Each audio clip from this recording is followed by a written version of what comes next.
Picture this for a second. A group of ordinary people, farmers and shopkeepers, take on the most powerful empire on Earth. Sounds insane, right? But that's exactly what happened. This isn't a fairy tale or a superhero movie. This is the real story of how America was born. To understand how everything exploded, you've got to rewind the clock.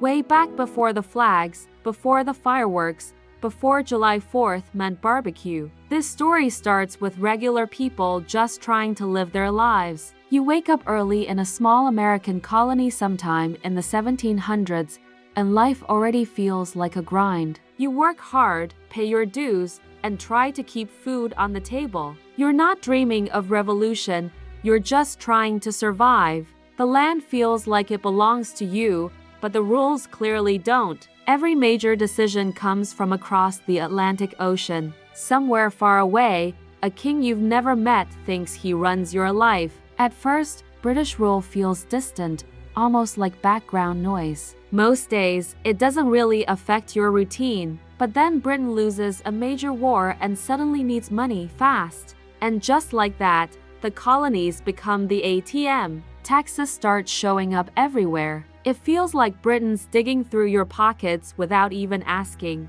Paper gets taxed. Legal documents get taxed. Tea, the drink everybody relies on, gets taxed hard. What really sets people off isn't just the money. It's the fact that colonists have zero voice in British Parliament. No vote, no seat, no respect. People start saying it out loud now. The phrase spreads through taverns and town squares. No taxation without representation becomes the line everyone knows. Instead of listening, Britain sends soldiers. Redcoats begin patrolling colonial streets like they own the place. Muskets on shoulders, boots pounding stone, eyes watching everything. Tension fills the air, thick and uncomfortable. Every conversation feels quieter. Everyone senses that something is about to snap. Then one night in Boston, it finally does. An argument breaks out between colonists and British soldiers. Voices rise, tempers flare,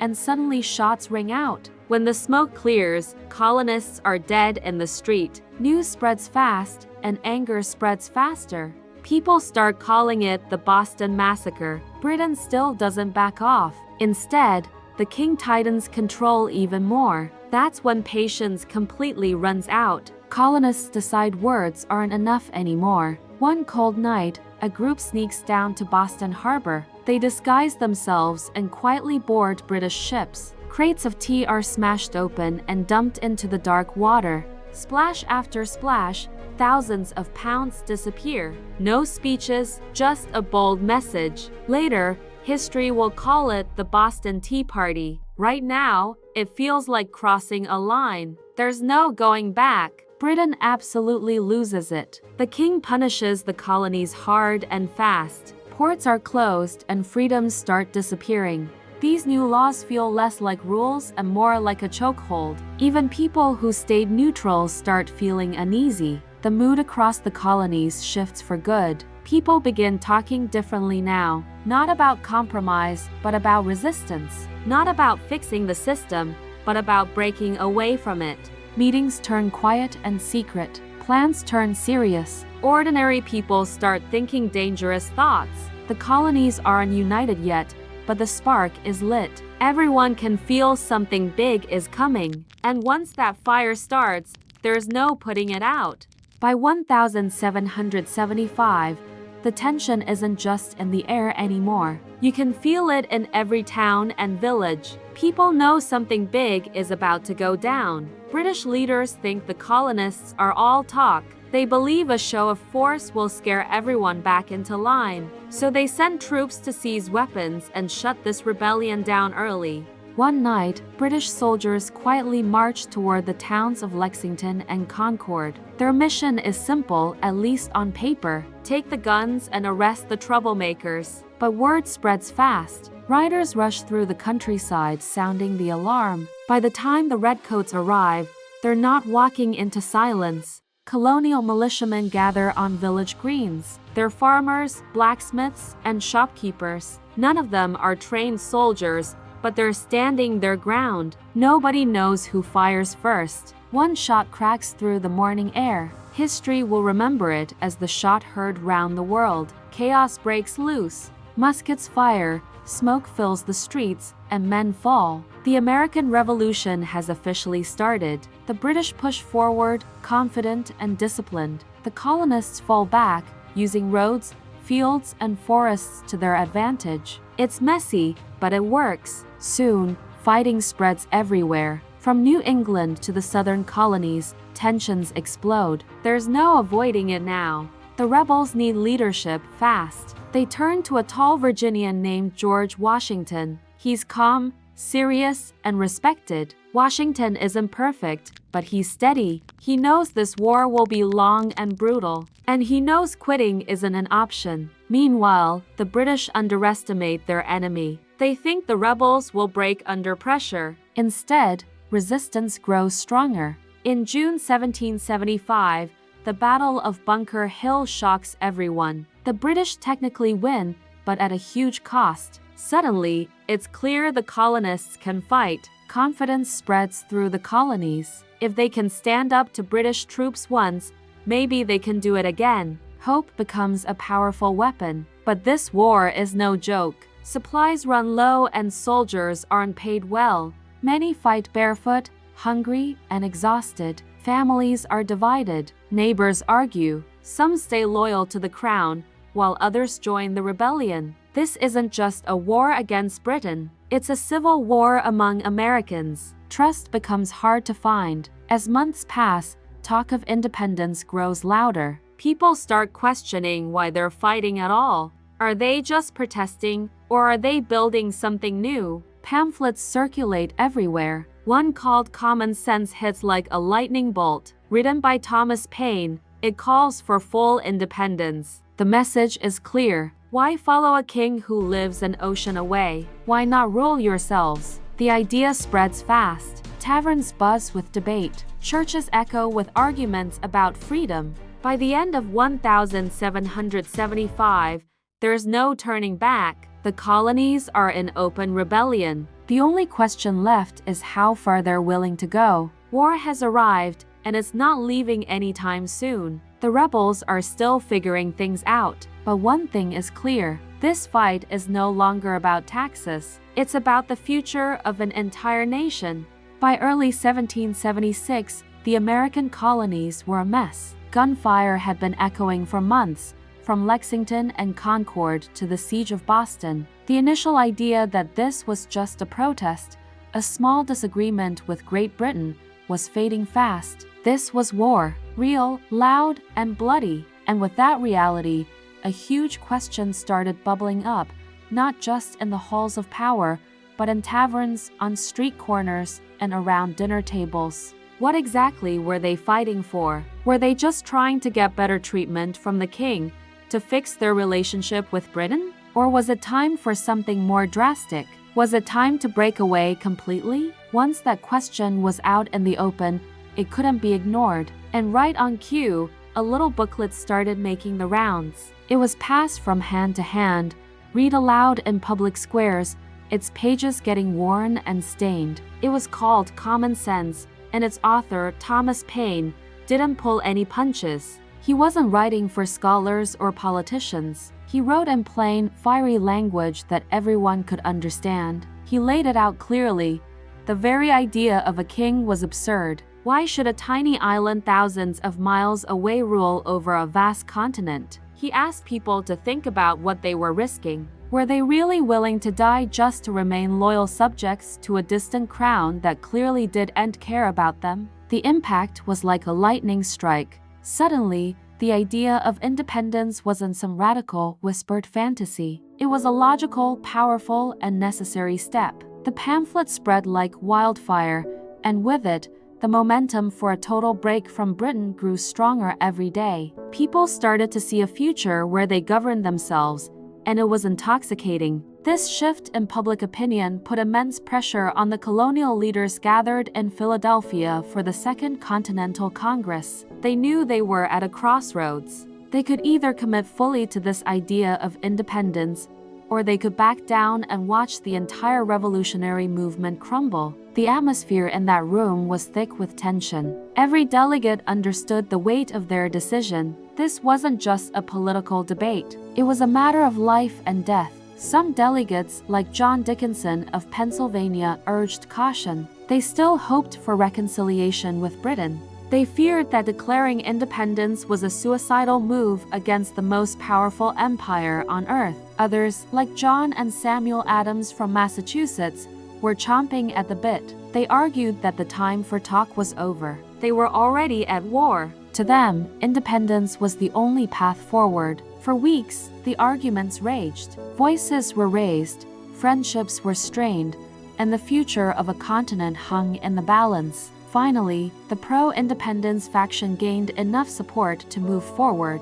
On June 7, Richard Henry Lee of Virginia stood up and proposed a formal resolution that these united colonies are, and of right ought to be, free and independent states. The motion was so monumental, so earth-shattering, that they decided to postpone the final vote to give the delegates time to get instructions from their home colonies. But in the meantime, they formed a committee to draft a document that would explain their decision to the world, just in case the resolution passed. This committee of 5 included giants like John Adams and Benjamin Franklin, but for the actual writing, they turned to a younger, quieter delegate from Virginia, a 33-year-old named Thomas Jefferson. He was known for his eloquent writing, not his booming speeches. So, in the sweltering heat of a Philadelphia summer, Jefferson rented a couple of rooms and got to work. He didn't invent these ideas out of thin air. He pulled from the Enlightenment philosophy of thinkers like John Locke, who wrote about natural rights. He drew upon the Virginia Declaration of Rights, written by his friend George Mason, and he meticulously listed all the grievances the colonies had against King George III. He wrote day and night, scratching out words with his quill pen. Every sentence was crafted to carry the weight of a revolution. He wrote about truths that were self-evident, that all men are created equal, endowed with rights to life, liberty, and the pursuit of happiness. He argued that governments are created to protect these rights, and when a government fails to do so, the people have the right to change it. This wasn't just a list of complaints. It was a declaration of a new philosophy of government. It was a breakup letter to the British Empire, and it was anything but subtle. The committee reviewed his draft, making a few changes. Franklin, for example, famously changed Jefferson's sacred and undeniable truths to self-evident. Then they presented it to the full Congress. For 2 more days, the delegates debated the wording line by line. They cut out a whole section condemning the slave trade, a compromise needed to keep the southern colonies on board. It was a painful, messy process. Finally, on July 2, 1776, Congress voted on Richard Henry Lee's resolution. It passed. The colonies were officially, by their own vote, independent. But the document explaining why was still on the table. 2 days later, on July 4th, after more revisions, the Congress formally adopted the final text of the Declaration of Independence. The point of no return had been crossed. The news didn't travel by internet or television. It spread slowly, by horseback and by ship.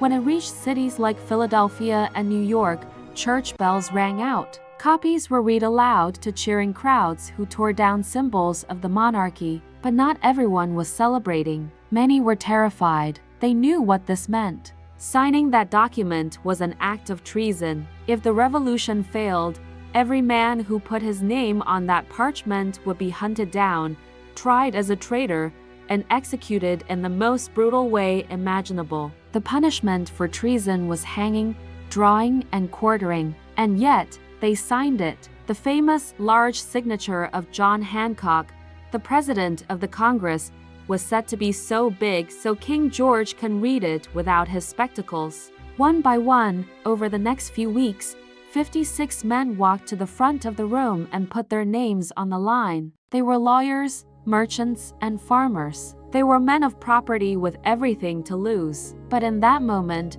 their shared belief in the cause was stronger than their fear. For the soldiers in the Continental Army, many of whom were exhausted and demoralized. The declaration changed everything. They were no longer fighting for their rights as Englishmen. They were fighting for the birth of their own country. It gave them a renewed sense of purpose, a powerful reason to keep going against overwhelming odds. Across the Atlantic, King George III and the British Parliament were not amused. Any last hope of a peaceful resolution was gone. They saw this as an open rebellion by ungrateful subjects, and they were determined to crush it. They began assembling one of the largest military forces the world had ever seen. Their army was professional, experienced, and well-equipped. Their navy ruled the seas. On paper, the ragtag American army, with its lack of training, money, and supplies, didn't stand a chance. But the Declaration of Independence had given the Americans something more powerful than cannons or warships. It gave them an idea, a clear, unifying cause. This was no longer a war about taxes or representation. This was a war to build something entirely new, a nation founded not on shared ancestry or allegiance to a king, but on the radical ideals of liberty, equality, and self-government. Independence had been declared. A new nation had been conceived in words. Now, the world was watching to see if it could survive its birth on the battlefield. The real test had just begun. Declaring independence feels powerful, but it doesn't win wars. The British Army is still massive and well-trained. The rebels now have to prove they can survive. George Washington knows this is going to be rough. His army is underpaid, underfed, and barely equipped. Keeping them together is a daily struggle. British forces strike hard and fast. They capture New York and push Washington's troops out. For a moment, it feels like the rebellion might collapse. Soldiers desert. Supplies disappear. Morale hits rock bottom. Winter makes everything worse. Men freeze, starve, and fall sick. Some wonder if independence was a huge mistake. Washington refuses to quit. He understands that survival matters more than flashy victories. If the army stays alive, the fight stays alive. In a bold move, Washington crosses the icy Delaware River. It's Christmas night, and the odds look terrible. Still, the army pushes forward. They surprise the enemy at Trenton. The victory is small but powerful. It proves the rebels can still fight. Confidence returns slowly but surely. Soldiers re-enlist. The cause feels alive again. Meanwhile, the British believe they can cut the colonies in half. Their plan is to control the Hudson River. If they succeed, rebellion could be crushed. In 1777, British forces march towards Saratoga. They expect another easy win. Instead, they walk into a nightmare. American troops surround the British army. Battles rage in the woods and fields. The British commander finally surrenders. Saratoga changes everything. It's the turning point of the war. For the first time, the world believes the Americans can actually win. Across the ocean, France takes notice. They've been waiting for proof the rebels are serious. Saratoga is that proof. France officially joins the fight. They send money, weapons, soldiers, and ships. This is a huge deal. Now Britain isn't just fighting rebels. They're fighting a global war, and that stretches their power thin. Back in America, the fighting drags on. Towns are burned. Civilians suffer. The war becomes brutal and personal. Loyalists and patriots clash. Families are torn apart. Washington struggles to hold his army together again. Winter camps are miserable. Supplies are always short. Still, training improves. Discipline grows. The army starts to look legit. By the late 1770s, the war shifts south. British commanders think they'll find more loyalist support there. That gamble doesn't go as planned. Battles in the south are vicious and unpredictable. Guerrilla warfare becomes common. The fight turns nasty. Years pass with no clear end in sight. Both sides are exhausted, but neither is willing to quit. The rebels hang on, one battle at a time. With French support and stubborn determination, they keep going, and slowly, the balance begins to shift. By the early 1780s, the war has dragged on forever. Everyone is tired, broke, and frustrated. It feels like this fight might never end. The British change their strategy. They move most of their focus to the south. They believe loyalists there will help them win. At first, it looks like a smart move. British forces capture major southern cities. Confidence rises in the British ranks. But the countryside tells a different story. Local fighters use hit-and-run tactics. They know the land, and they don't fight fair. These southern battles are brutal. There are no neat lines or clean victories. It's chaotic and ruthless. British control starts slipping.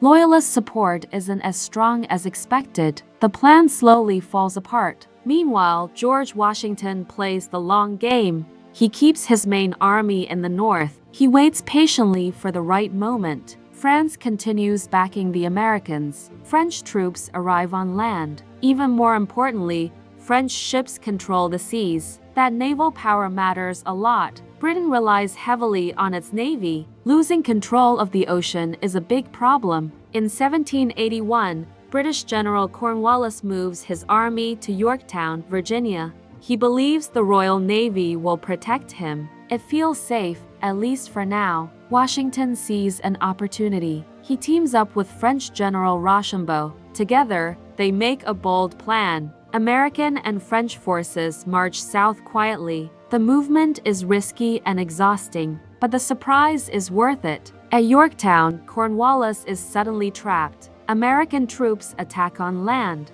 French ships block the harbor. There's nowhere to run. British cannons fire, but it's not enough. Day by day, the situation gets worse. Cornwallis waits for rescue that never comes. The Royal Navy is defeated at sea. Hope drains away. In October 1781, the British surrender. The fighting at Yorktown is over. The war is basically decided. News spreads fast. Across the colonies, people celebrate. Many can barely believe it. For Britain, the defeat is crushing. Support for the war back home collapses. Leaders realize it's time to talk peace. Fighting continues in small ways, but the energy is gone. Everyone knows the outcome now. It's just a matter of paperwork. The rebels didn't win every battle, but they survived long enough to win the war, and that made all the difference. Yorktown proves something huge. Empires can be beaten, and ordinary people can change history. After Yorktown, the fighting doesn't completely stop, but everyone knows the game is basically over. The real action shifts from battlefields to negotiation tables. British leaders are worn out. The war is expensive and unpopular back home. People in Britain are asking why they're still fighting. Across the ocean, American leaders prepare for peace talks. They know winning the war is one thing. Securing independence on paper is another. Benjamin Franklin heads to Europe. He's older now, but still sharp and charming. He plays diplomacy like a pro. France supports the Americans at the table. Spain has its own interests too. Britain finds itself isolated. Negotiations drag on for months. Every detail matters. Borders, debts, and fishing rights are all up for debate. Back in America, soldiers wait anxiously. Many haven't been paid in years. Some worry they'll be forgotten. Washington keeps the army together. He reminds them what they fought for. His leadership prevents chaos. Finally, in 1783, the Treaty of Paris is signed. Britain officially recognizes the United States. The war is legally over. Celebrations break out across the colonies. Bells ring and crowds cheer. After years of fear, there's relief. But freedom brings new problems. The colonies are now independent states, and they don't always agree. The new nation is fragile. There is no strong central government yet. Money is tight and trust is shaky. Under the Articles of Confederation, Congress has limited power. It can't easily raise taxes. It can't enforce laws well. States argue over borders and trade. Some print their own money. Others ignore national decisions. Many people worry the country could fall apart. Winning independence might have been the easy part. Building a nation is harder. George Washington steps away from power. He could have ruled if he wanted. Instead, he goes home. That choice sends a powerful message. This revolution wasn't about replacing one king with another. It's about something new. Ideas from the revolution keep spreading. Freedom, equality, and self-rule inspire others. The world is paying attention. America is now an experiment. Nobody knows if it will work, but the chance is finally there. The fight for independence is over. The fight to define the nation is just beginning, and the next chapter will decide everything. Independence feels great at first. People celebrate freedom and the end of war, but reality shows up pretty quick. The new nation is broke. Years of fighting drained money and resources. Soldiers still want their pay. Under the Articles of Confederation, the government is weak. Congress can't force states to cooperate. Everyone's doing their own thing. Some states raise taxes. Others refuse to pay debts. Chaos starts creeping in. Farmers struggle hard. Crops fail and debts pile up. Many feel the revolution didn't change much for them. In Massachusetts, things boil over. A former soldier named Daniel Shays leads angry farmers. They protest courts that seize farms. Shays' rebellion scares the nation. Armed citizens turning on their own government hits close to home. Leaders realize something's wrong. The government can't respond effectively. There's no strong national army. States hesitate to help. This is a wake-up call. Freedom without order is dangerous. The system clearly needs fixing. In 1787, leaders meet in Philadelphia. Officially, they plan to fix the Articles. Quietly, they know it's bigger than that. Doors are shut. Windows are covered. What happens inside stays secret. Debates are intense. Big states want more power. Small states want fairness. Arguments stretch for weeks. Tempers flare. Compromises slowly take shape. They argue about representation. They argue about taxes. They argue about the role of government. The biggest issue is power. Everyone fears creating another tyrant. No one wants a new king. A bold idea emerges. Power will be divided.